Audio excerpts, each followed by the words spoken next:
নমস্কার আমার প্রিয় দর্শক বন্ধুগণ, আমি আপনাদের রূপা। আমার চ্যানেলে সবাইকে সুস্বাগতম।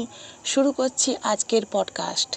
আজকের পডকাস্টে 4টি বিশেষ এমন জীবনের বিষয় আছে যেগুলো আমাদের জীবনে অতীব প্রয়োজনীয়, কিন্তু একটি বিশেষ বিষয় যেটি না হলে আমাদের জীবন অতিবাহিত হয় না।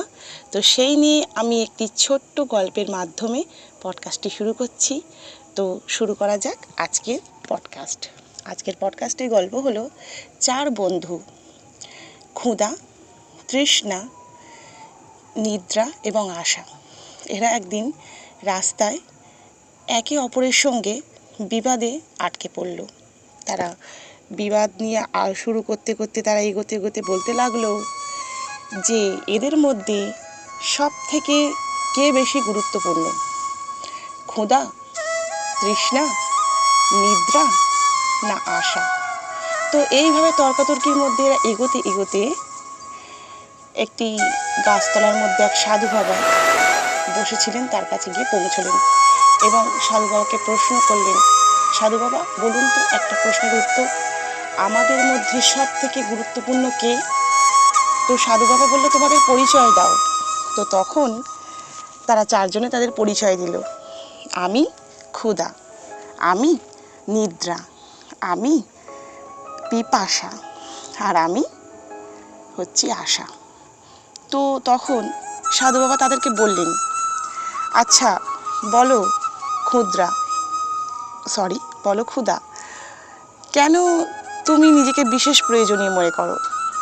তখন ক্ষুধা সাধু বাবাকে বললেন যে আমার মনে হয় আমি না থাকলে মানুষ জীবন অতিবাহিতই করতে পারতো না, মানুষ তার জীবনে কখনো বৃদ্ধি বা বিকাশের পথে এগোতেই পারতো না।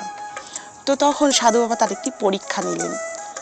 পরীক্ষাটা হলো, আচ্ছা ঠিক আছে, এই যে তুমি যে এলাকার মধ্যে থাকো তাদেরকে একদিন গিয়ে তুমি সবাইকে বলো যে আজ থেকে তোমরা রান্না করা বন্ধ করে দাও, তোমাদের সুন্দর সুন্দর ভোজন, আহারের জিনিস সমস্ত কিছু তোমরা বন্ধ করে দাও, দেখা যাক তার ফল কি হয়। তো যথারীতি ক্ষুধা গিয়ে তার যে এলাকা ছিল সেখানে গিয়ে সবাইকে বলল যে আজ থেকে তোমরা বিভিন্ন রকমের রন্ধন বা বিভিন্ন খাবার দাবার সমস্ত কিছু বন্ধ করে দাও।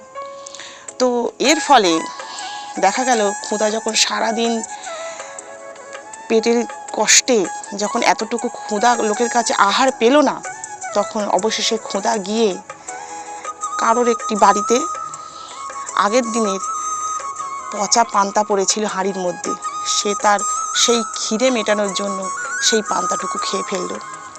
তো তখন ক্ষুধা এসে বলল যে সাধু বাবা আমি হেরে গেলাম, কারণ আমি কোনো পরিস্থিতির মোকাবিলা করতে পারি না, যখন যেমন তখন তেমনই আমাকে মেনে নিতে হয়।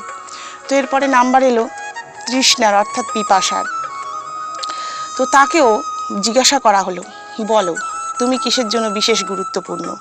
তো তখন তৃষ্ণা বলল যে আমি না থাকলে মানুষ তো বাঁচবেই না, মানুষের জীবনের তেষ্টা নিবারণ হবে না। তো বললো ঠিক আছে, পরীক্ষা নেওয়া যাক। তো যাও তুমি তোমার এলাকার মধ্যে বলো একদিন তোমরা কেউ কোনো পাত্রে কোনো রকম পিপাসার পানীয় জিনিস সংগ্রহ করবে না, দেখা যাক কি হয়। তো তাই সেরকম যথারীতি হলো।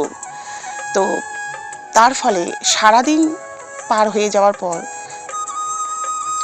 তৃষ্ণার যখন পিপাসা পেল, তখন তৃষ্ণা কী করলো, সে মাটি খুঁড়ে জল বার করে সেখান থেকে জল গ্রহণ করলো। তো এরপরে সে ওই হার মেনে এসে সাধু বাবাকে বলল, সাধু বাবা আমি হেরে গেছি। তো এরপরে পালা এলো নিদ্রার। তো নিদ্রাকেও সেই একই প্রশ্ন জিজ্ঞাসা করলেন সাধু বাবা। উত্তরে নিদ্রা বলল যে আমি হচ্ছি মানুষের জীবনে আরামের প্রয়োজনীয় জিনিস, মানুষ আরাম না হলে, নিদ্রা না নিলে মানুষের জীবনের কষ্ট অতিবাহিত করতে পারে না, মানুষ জীবনে তাদের এই কষ্টটাকে নিয়ে বহন করে চলতে পারে না। তো সাধু বাবা বলল ঠিক আছে, তুমিও তোমার এলাকায় গিয়ে সবাইকে বলো সুন্দর বিছানা না করে সুন্দর নিদ্রা যাওয়ার জিনিস যেন কেউ না করে। তো যথারীতি তাই হওয়াতে তো তখন নিদ্রা কী করলো, মাটির মধ্যেই সে নিজেকে নিদ্রাত্ত করে দিল।